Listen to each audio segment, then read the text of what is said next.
Então, a próxima notícia é uma notícia recente, né? Então, todas essas notícias que a gente está falando aconteceram no mês passado e tudo mais, tem algumas semanas já, né? Eu até queria ter feito vídeos só para elas, né? Mas, né, agora como eu estou trabalhando e tudo mais, então tenho tido pouco tempo para fazer vídeos para o canal, né? Mas enfim, e essa notícia aqui é uma notícia mais recente, né? Ela saiu essa semana sobre uma creche de saurópodes na Bolívia. Então, o que essa notícia traz? Ela fala sobre pegadas, tá? Então, são icnofósseis, né?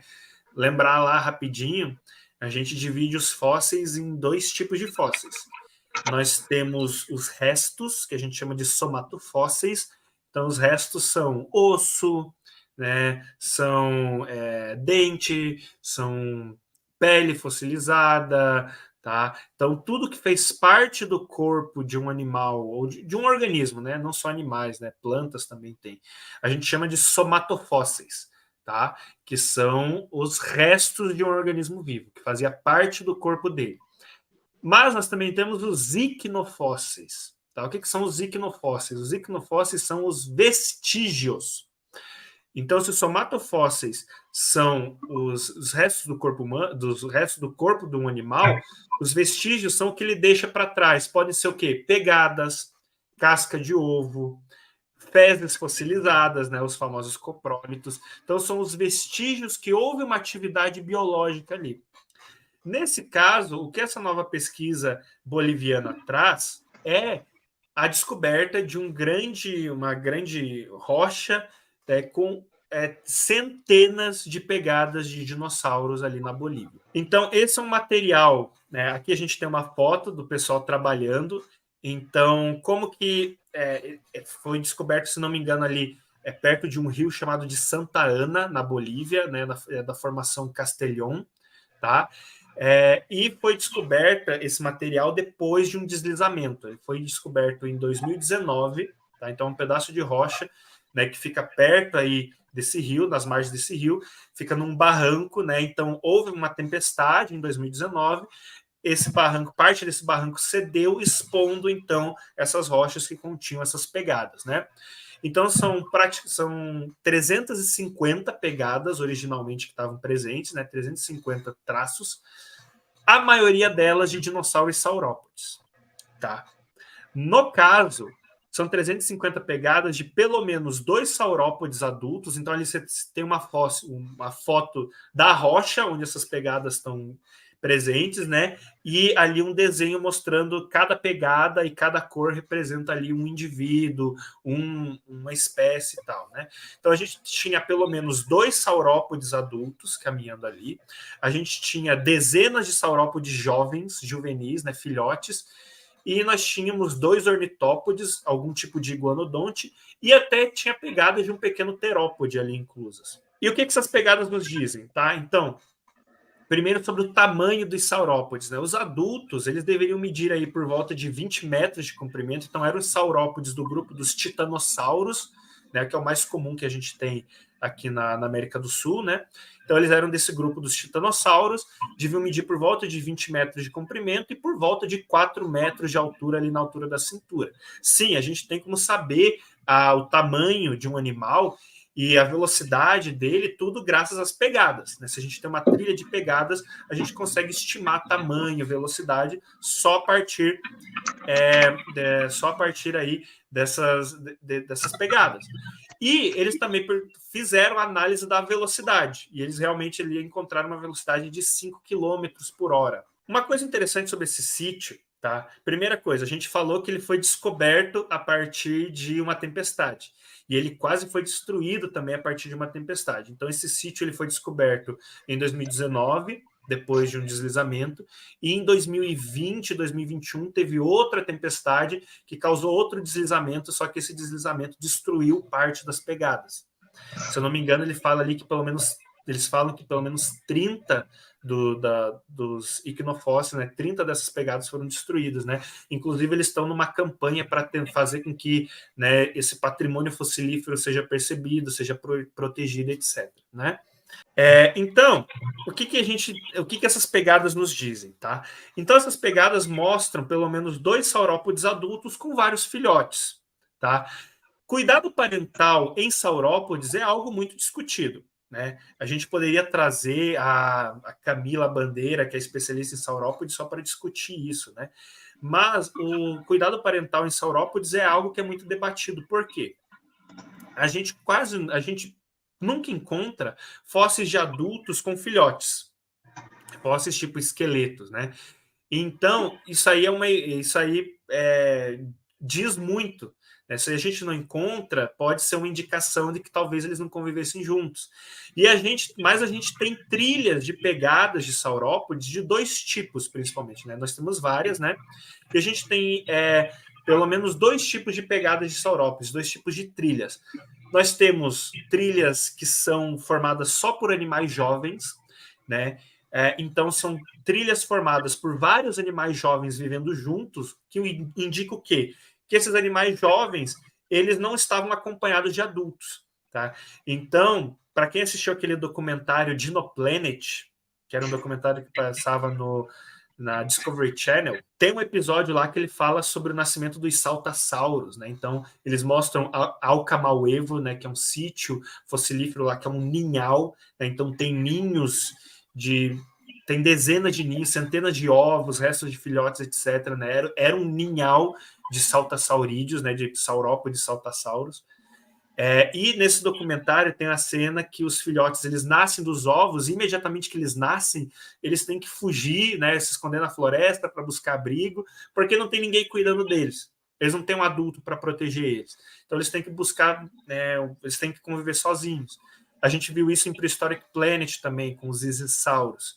Né? Então, a ideia de muitos saurópodes é que os pais botassem os ovos, talvez em ninhais, eles ficassem um tempo ali rondando os ninhos, mas fossem embora, abandonassem os ovos, até porque eles botavam muitos ovos, né? Então, é aquele negócio de estratégia K e estratégia R, né? Que eu nunca me lembro qual que é qual, eu sempre confundo os dois. Mas uma estratégia diz que se você tem, não é que diz, né? Mas animais que geralmente têm muitos filhotes, né, muitos filhotes, eles geralmente não cuidam da prole, porque a quantidade de filhotes meio que balanceia, né? Então, se uma espécie tem muitos e muitos filhotes, então, não precisa ter cuidado parental, deixa aí os filhotes, eles vão se virar, né? E algum deles vai vingar até a fase adulta. É basicamente o que as tartarugas marinhas fazem, né? Botam um monte de ovo, abandonam o ninho, que se virem as tartaruguinhas. Então, poderia ser algo parecido por esses saurópodes, né? Então, eles botariam centenas, talvez milhares de ovos, né? Várias, né, fêmeas, né? E deixariam aí, alguns iam vingar até a fase adulta. Então, a gente tem registros de pegadas de saurópodes que são animais jovens, mais ou menos da mesma idade, tá? Que andam juntos sem a companhia de um adulto. Né? Então, essa ideia de que os saurópodes se reproduziam dessa forma vem desse tipo de rastro, desse tipo de pegada. Mas existem outros rastros também de saurópodes que mostram animais adultos com filhotes. Eles já não são tão comuns, mas existem. Então, indicam que em algumas espécies, em algumas linhagens, né, os saurópodes deveriam ter esse tipo de reprodução, que bota um monte de ovo e deixa que os filhotes se virem, mas em algumas linhagens deveria ter algum tipo de cuidado parental com filhotes e animais de diferentes idades convivendo juntos, que parece ser o caso desse novo fóssil descoberto na Bolívia. Né? Por quê? Esses animais, então, a gente tem esses 2 adultos caminhando, e qual que é a ideia? Se esses animais, se esses filhotes, eles não estivessem junto com os adultos, o que eles esperavam encontrar? Por exemplo, eles passaram ali depois dos adultos, né? Então, os adultos passou-se algumas horas, alguns dias, passou os filhotes por cima. Se isso tivesse acontecido, a gente ia ver muito mais sobreposição de pegadas. Então, os filhotes caminhando dentro da pegada dos adultos, né? Mas o que eles notam é que não há quase nenhuma sobreposição de pegadas nesse sítio. Tá? Então, os adultos estavam caminhando, e a gente tem várias pegadas de filhotes ao lado dos adultos, mas não atrás deles. Eles não estão caminhando dentro das trilhas que eles estão fazendo. Então, os filhotes estão caminhando ao lado dos adultos, mas não estão caminhando atrás deles, não estão passando por cima das pegadas deles. Então, isso pode ser um indicativo de que os adultos e os filhotes estavam caminhando juntos, né? Que eles até apelidam de uma forma de creche dos saurópodes, né? Então, a gente tem alguns adultos cuidando de um bando de filhotes, né? E a gente ainda tem pegadas de outros animais, né? De iguanodontes, a gente tem até pegada de um pequeno saurópode, né? E isso pode ser aí um sinal de cuidado parental. Talvez nem todos os filhotes fossem dos saurópodes, né? Poderia ser filhotes de várias fêmeas, né? De vários pais, né? Que estavam sendo cuidados aí por babás, digamos assim, né? Existe essa hipótese também. Mas isso deveria dar alguma proteção melhor para os filhotes, né? Porque, pô, que predador que vai tentar atacar um titã aí de 20 metros de comprimento, né? Tentar pegar um filhote no meio desses adultos, né? Então, é uma descoberta muito interessante e mostra como os icnofósseis, eles são tão curiosos. Os somatofósseis nos dizem muito como um animal se parecia, mas os icnofósseis, né, os vestígios, eles nos falam muito como os animais se comportavam. E é por isso que eu acho os icnofósseis tão fascinantes. Tá? Então a gente tem essa evidência desses animais que estariam caminhando juntos, né? E também outra evidência que mostra que esses animais provavelmente estavam juntos é que as pegadas, né, esse sítio com pegadas, eles têm que ser feitos num intervalo de tempo muito pequeno, tá? Porque não é algo, por exemplo, esse solo que vai formar as pegadas, pode ser barro, pode ser areia molhada, o que for. Ele tem um intervalo muito de tempo que ele vai, muito pequeno de tempo que vai ficar exposto, tá? Então, quando a gente vê pegadas desse tipo, geralmente os animais eles estavam caminhando ali juntos numa diferença de horas, talvez de poucos dias, porque logo esse material é coberto e é preservado, né? Então, não é algo que fica exposto por vários meses, vários anos, então vai passando animais ali, sabe, acumulando de vários anos, vários meses diferentes. É algo que vai acontecer numa questão de horas ou de dias, né? Então, outra evidência aí que esses animais, né, que esses saurópodes estavam tendo cuidado parental. Então, mais uma evidência aí de provável cuidado parental em saurópodes, né? Outra coisa interessante que eu não comentei ali no início é que esse fóssil é um fóssil de 150 milhões de anos, então ele é bem ali do finalzinho do período Jurássico, finalzinho do período Jurássico, talvez ali do iniciozinho do período Cretáceo, e ele é o primeiro fóssil de dinossauros do Jurássico da Bolívia. Tá? Então, a Bolívia tem muitos fósseis de dinossauros, de animais da era mesozoica, do Triássico e do Cretáceo. Mas ele tem pouco, eles não tinham praticamente nenhum fóssil do Mesozoico e do Jurássico, né? Então, para a Bolívia, isso aí é cientificamente importante, porque é um primeiro fóssil aí do período Jurássico, mesmo que seja do finalzinho ali, quase da transição para o Cretáceo. Aqui o Thales comentou um negócio, é tipo calçada de cimento, tu tem um curto espaço de tempo para riscar ela, mas basicamente, né? Porque aquele solo e para o cachorro pisar, né? Sim. Mas de uma forma a gente pode até comparar, né? Porque realmente essa areia molhada, essa lama, ela vai eventualmente secar, né? E daí ela não vai mais formar pegadas com tanta facilidade, né? Então, realmente, assim, por isso também é outra evidência que é um curto espaço de tempo, né? Porque esse material não só ele vai durar muito pouco tempo mole, né, para esses animais pisarem em cima e deixarem suas pegadas, como ele vai ter que ser coberto rapidamente justamente para preservar essas pegadas. Assim, um trabalho interessante, né? Eu fico pensando se realmente existia um cuidado parental ou se, por exemplo, era do comportamento inato dos filhotes quando vissem um grupo de herbívoros maiores, eles fossem atrás, independente se fossem pais ou não, sabe?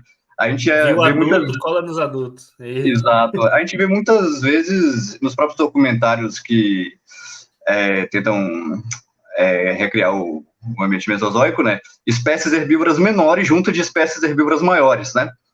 Se não me engano, nesse pré-Historic Planet mesmo, a gente teve alguns paxcefalosaurídeos, né? Juntos ali com os saurópodes, justamente porque realmente você está próximo a um grande herbívoro inibe a vontade de um caçador se aproximar, né? Então, talvez não fossem os pais, talvez não fosse nem a mesma espécie de saurópode, mas os pequenos estão ali, eles veem aquela manada, eles vão junto, ficam ali entre eles, sabe?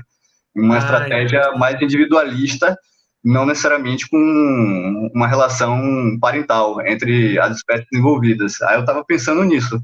mas nada impede, de fato, de ser cuidado parental, né? Tem O que a algum gente exemplo desse tipo de comportamento em animais de hoje? atualmente, Você conhece algum?